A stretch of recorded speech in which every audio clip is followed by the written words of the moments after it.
Before the scroll unfurls, before the flame flickers, there was a silence, a breath held between worlds. Cheryl leaned against the low fence and watched the little boy break into a run the moment that he spotted his parents. They had been at the front of the group that had come out to meet her, tentative at first, then hopeful when they saw Huck leaning against her side. He had clung to her all the way back, both of them tired and muddy, but the second he saw his parents, he peeled away and threw himself into their arms. She let out a slow breath as the crowd closed around the reunited family, hands ruffling Huck's hair, voices thick with relief. It was a good scene, a rare one. She didn't take many search and rescue jobs, but watching Huck disappear into that tangle of arms and laughter, maybe she should. It felt good to bring someone home. Her hand drifted to the dagger at her hip. The gem was quiet now, no glow, no tug, just a knife again. Useful, though, more useful than she had expected. She exhaled and immediately winced. The cut along her side pulled. It was a long line from ribs to hip.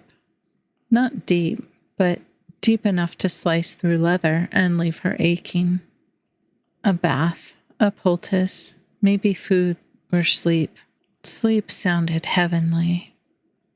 The adrenaline from the search and the fight had burned off long before she and Huck had left the marsh, and her body was reminding her that she had been up all night long.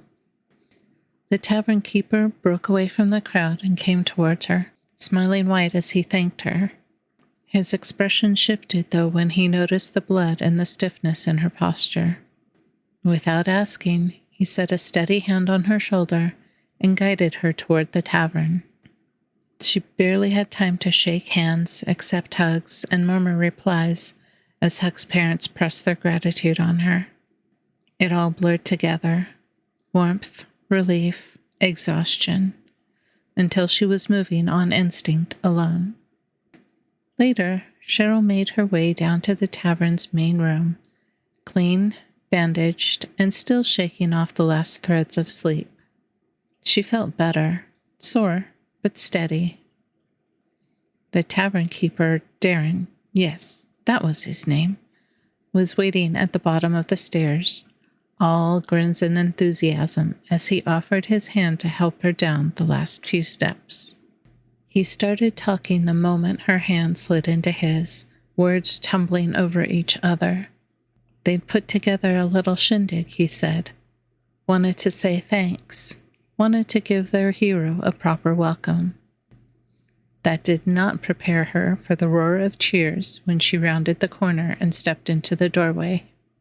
The little tavern was packed. Everyone who'd greeted her and Huck earlier were there, and more besides. At the center of it all, she spotted Huck and his parents. She managed a small smile and a wave, unsure what to do with so many eyes on her. That tiny gesture set them off again, louder this time, and she instinctively took a step back. Darren's hand pressed gently against her back, nudging her forward into the sea of people. She let herself be carried along, drifting from one cluster to another, catching maybe one name in 10. Faces blurred together in the warmth and noise. Huck stayed glued to her side, and his parents hovered close by, always within reach whenever she surfaced for air. Darren, too, appearing at her elbow with something to nibble or sip on as she met what felt like half the town. The celebration wound down a few hours later. Cheryl was finally relaxed, happy, and grateful to be sitting after so much drifting from one conversation to another. Huck's parents, Jeannie and Abel, had settled beside her, buffering her from the crowd and filling her in on the latest gossip.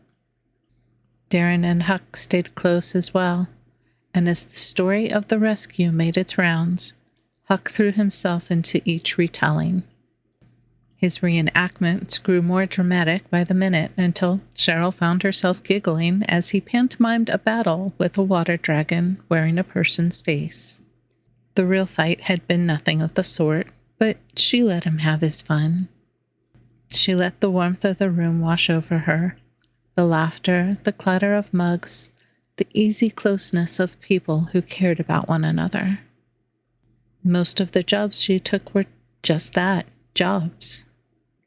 But this one had saved a family, and in return, they folded her into theirs, accepted her as one of their own. As people began drifting home, some of whom would regret their enthusiasm come morning, a dark hooded figure slipped through the thinning crowd. A hand brushed against hers, leaving behind a folded scrap of parchment before the figure vanished into the night. Jeannie caught the motion and shot Cheryl a questioning look. Cheryl only shook her head and opened the note. It held a single word: Waterdeep.